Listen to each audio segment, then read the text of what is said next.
Tusia Multimedia Ministry. And you shall know the truth. The loud cry of the third angel's message to the world. Everybody wants freedom, freedom to teach, freedom of speech. Grace and peace. This is the Tusia Multimedia Ministry, and welcome to our program, And You Shall Know the Truth. My name is Cynthia Odin, and we are entering into a new series called The Rights War, in which we will be discussing rights, freedoms, liberties, and republicanism. Our presenters are Brother Westman Mandugan and Brother Shannon Bartolome. You are therefore invited to watch, listen, learn, and receive salvation. May God richly bless you. And now, I present to you Brother Shannon Bartolome, the Executive Director of the Tusian Institute for Religious Liberty. Good day, viewers, and again welcome to the Rights Forum. Of course, I'm Shannon Bartholomew, Executive Director of the Tusian Institute for Religious Liberty, and soon you're going to hear of our chapters right here in the US. Today, what we're going to touch is Jeffersonian Republican constitutionalism. Now, later on, there's going to be an edition where I'm going to treat with Jeffersonian Republicanism in particular, and you will see why it is we have called it Jeffersonian Republicanism. You're going to understand his contributions and just how it is what he said and stood for defined republicanism in America today.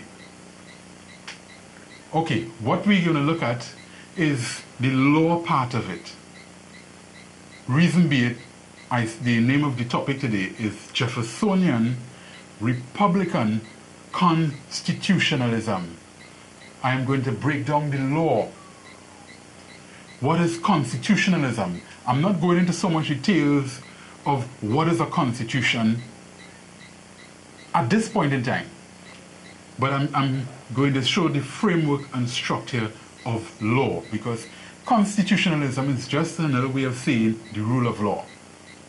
And the rule of law is a doctrine that derived from the Ten Commandments.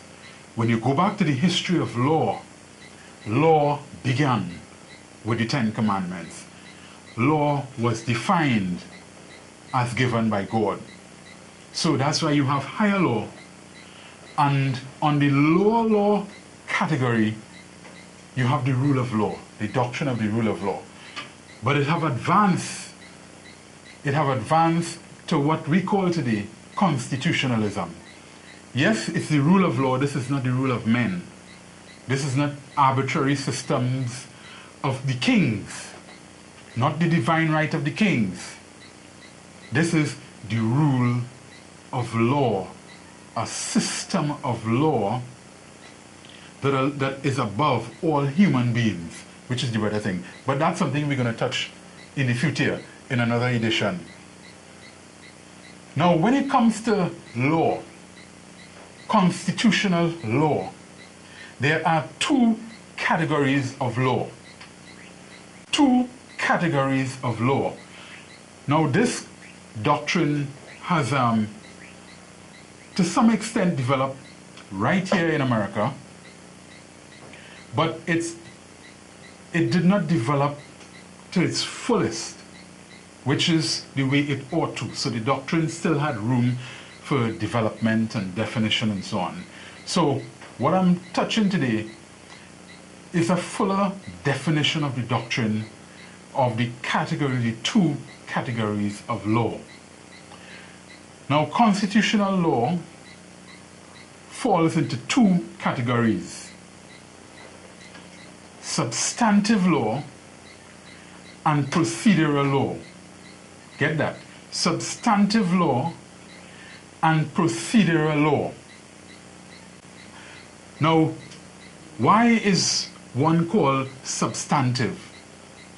Because this division or category of law is the heart and substance and core and foundation of law. So this is this particular category of law. It's called substantive law because it is the substance, the heart of law.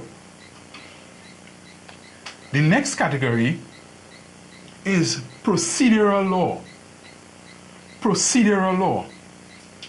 And procedural law depends upon substantive law. And we're going to see as we go ahead. Now let me go back to substantive law and explain what therefore in the Constitution is substantive law. Substantive law is Bill of Rights law. Bill of Rights law. Because the most substantive part of the Constitution is the Bill of Rights. Why? Because what is the concern of human society? What is the concern of nationhood? But the people. And what about the people? The rights about the people, the rights of the people, or the rights and freedoms of the people. So, when it comes to a nation, and a nation rises, develops nationhood, develops a constitution and so on, it's all about the people of the nation, this grouping of people that have come together and elected a government that will act on their behalf. What is it the government is acting or operating or concerned about with regards to the people? The rights of the people. So this is what government is all about. Government is all about the rights, protecting the rights and freedoms of the people. Human beings. Human beings, if I was to go back to the Declaration of Independence, you remember it talked about life, liberty, and the pursuit of happiness. All human beings, the concern of us, of our pursuit, is happiness. And what is happiness defined as? Exercising our rights and freedoms. Actually, there have been a survey done on what it is make people happy. I think it is the, if I'm not wrong, the World Values Survey that did something on that, whereby they look to see what exactly makes people happy. And it all boiled down to, it was not security, financial security, food security, or any other securities, but freedoms. When persons had freedoms, the option to exercise their freedoms, that is what gave persons more happiness than having financial security or food security or having huge amounts of resources. So when it comes to happiness, happiness really resides in the exercise of our rights and freedoms. And of course, you know, the chief of our rights is the first right, which is the right of religious liberty, and which is so well embedded in the First Amendment. Okay, so going back to the categories, we have substantive law and procedural law. And substantive law is Bill of Rights law. And what's the Bill of Rights? The Constitutional Declaration of the inalienable rights and freedoms of the people, with stated legal limits to these said rights to prevent government encroachment. Now that's a summary of it. There is more detail to the definition of the Bill of Rights, but this is the essence of the definition. It is the constitutional declaration of the inalienable rights and freedoms of the people, with stated legal limits to these said rights in order to prevent government encroachment. And this carries us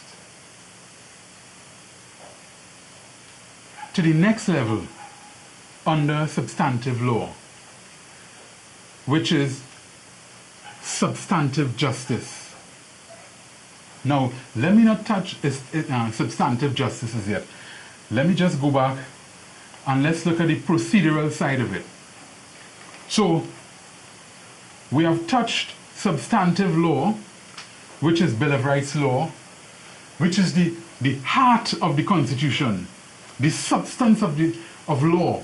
The substance of all law is Bill of Rights law.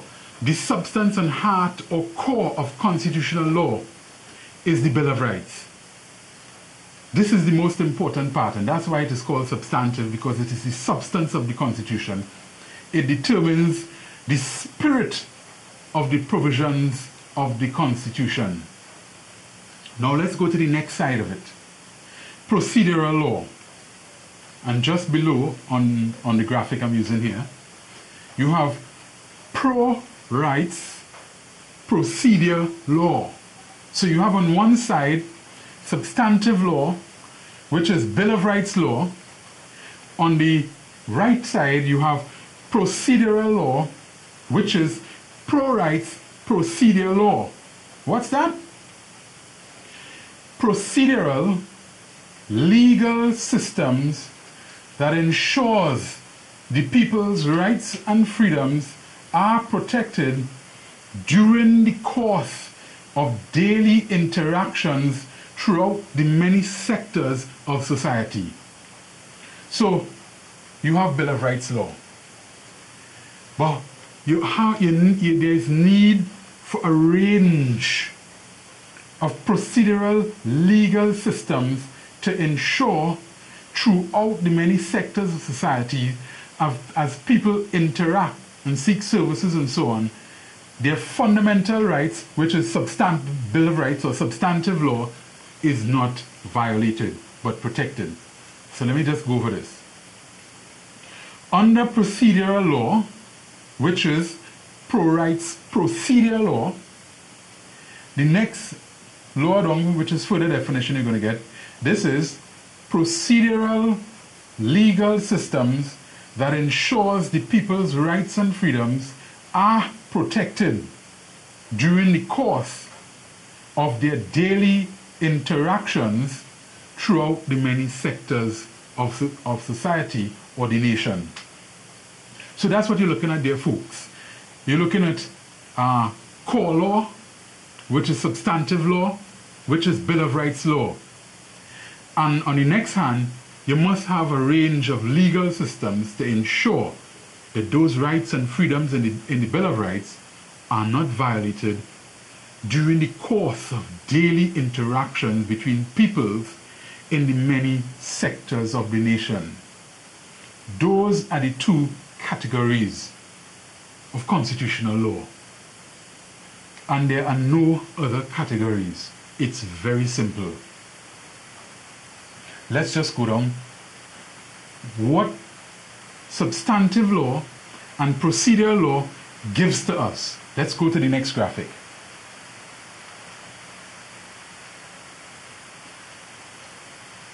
Okay, so what we have now, which follows in the same vein, in the same categories, is substantive justice and procedural justice. So we now come to substantive justice and procedural justice following in the trend of the law, because it's law that gives us justice. It is law that defines justice. And we know justice is defined in higher law. And once lower law derives its rule from higher law, it will also embody the same principles of justice as higher law does. Okay, Let's look at substantive justice now. What's the definition of substantive justice? Rights respectful government to citizen relations. Let me read that over. Substantive justice. Its definition: rights respectful government to citizen relations, as well as person-to-person relations. So that is two things there in the definition of substantive justice. Rights respectful government to citizen relations. So that's one thing. Government's relationship to the citizens must be rights respectful if it ought to be just and fair and equitable. So in the definition of substantive justice, we are looking at a rights respectful government to citizen relations, as well as person to person relations with the general public, and rights-based redress for violations. So whereas those relations have been breached by violations of the rights and freedoms of others, there must be a rights-based redress for those violations.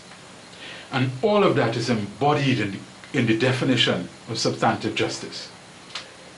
Now, to procedural justice. What is procedural justice? Just legal procedures to ensure the effective redress for violation of people's rights and freedoms. So you have substantive justice saying, this is how you ought to relate, this is how government ought to relate to its citizens. Government ought to relate in a rights respectful manner. So government ought not to go and pass laws that will now interfere, restrict, deny the rights and freedoms of the citizens. Once the government does something like that, then the government have crossed the line and is now relating unjust to its citizens. But when you come to the procedural side, since you must have procedures to ensure substantive justice is sustained. The definition of procedural justice is just legal procedures to ensure effective redress for violations of the people's rights and freedoms. So you're going to have a trial. There must be a fair and just process of that trial, acquisition of evidence that is admissible in that court of law in order for it to be just, so that the system of both can work together. So again, procedural justice is just legal procedures to ensure effective redress for violations of people's rights and freedoms. This therefore is the veins, the two legal veins of law. And the philosophy of law is rights and freedoms. The philosophy of law is rights and freedoms. And that's why that forms the framework of law, or constitutional law, being both substantive and procedural in its categories, and which gave to us justice, which is also substantive and procedural in its categories. One is the end, the other is the means. Substantive justice is the end. Procedural justice is the means to the end.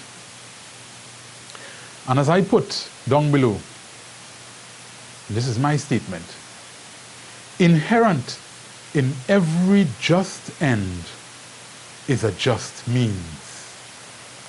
I think that should be adopted, because if you love your wife, then you certainly will not relate wrong to her, violate her rights. Or if you love your friends, You would not have wrong ways to relate or manifest that love to your friends or your wife or your husband. So, inherent in every just end is a just means. This, therefore, is a simplified version of constitutional law. Yea, Jeffersonian Republican constitutionalism. This has been a crash course, viewers. This has been a crash course in law. This is the heart of law. And this is where you have heard it. Right here on the Rights Forum. Make sure and get your copy. Make sure and learn the things as you're supposed to learn. Because this is the heart of it. This is the heart of it. When you come to learn about law and justice, this is how you learn it. This is the framework of it. And this is the heart of the rule of law. This is the reason why law ought to rule. Because these principles that I've just expounded here, these principles cannot be found within human beings like that. But these are principles that human beings have to subscribe to and adhere to. So whilst it is the two categories fall within everything that we do, everything that you seek to do, there is always a means to accomplish that end. So every end has a means. There is no end that doesn't have a means, and there is no means that doesn't have an end. Therefore, as I said before, inherent in every just end is a just means. These are principles that we need to subscribe to, folks. Adopt them, and it advances your experience and thinking. This is what embodies happiness. If you follow these principles, it's going to embody our happiness. So folks, citizens of the public, viewers of this program, get with it. Learn these things, and these things are going to raise your level of intelligence. Your moral consciousness is going to raise, and you're going to become predisposed to the principles of the Creator, to the principles of Christianity, because all these principles, the principles of justice and law, have been embedded in the Bible. It's thoroughly biblical. These are not extra biblical principles. They are the fundamentals of the Bible. But time doesn't permit to go into all the details to gather texts to support it. The concepts is what I'm communicating, and soon enough, in follow-up editions, we will go into more details, because this system here is quite elaborate.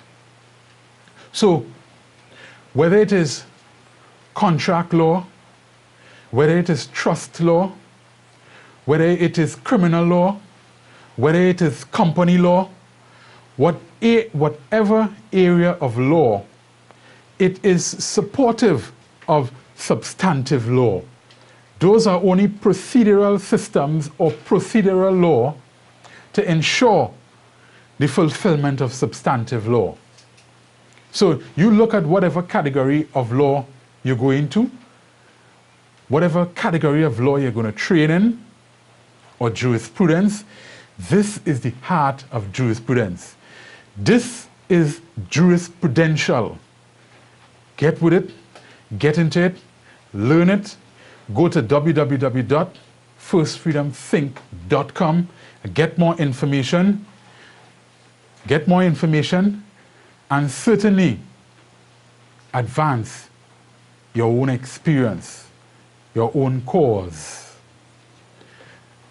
This is the Thusian Institute for Religious Liberty, I look forward to our next edition, where we will continue on the Rights Forum. For those who doesn't know about the Thusian Institute for Religious Liberty, it was founded, this is a Caribbean institution, founded in Trinidad and Tobago in the year 2000. It's a religious liberty organization, religious liberty services provider, and our website is, as I have said before, www.firstfreedomthink.com. We want your think, your values, to be shaped by the first freedom, our first right. So go to the website, get more information, download our brochure, and get into some understanding of who we are. We are both in Trinidad and Tobago and St. Vincent and the Grenadines. And very soon, later this year, we are going to be launching the Thusian Institute for Religious Liberty International, and that is going to be in California. And we already have the agenda in draft stage for that chapter, since that chapter is going to be working internationally around the world, doing works to the UN and so on. Not with the UN, but at the UN, as well as other places. So, yes, the word Thusia or Thusian just identifies its affiliation to the church, which is Thusia Seventh-day Adventist. So it merely identifies the affiliation with our church. Otherwise, we are a First Freedom Services provider. Download our brochure and get all your information. Get in touch with us, and maybe you could participate in our certification First Rights programs, education program. Okay? There it is, folks. This is the end of the Rights Forum. Bye for now. Everybody wants freedom.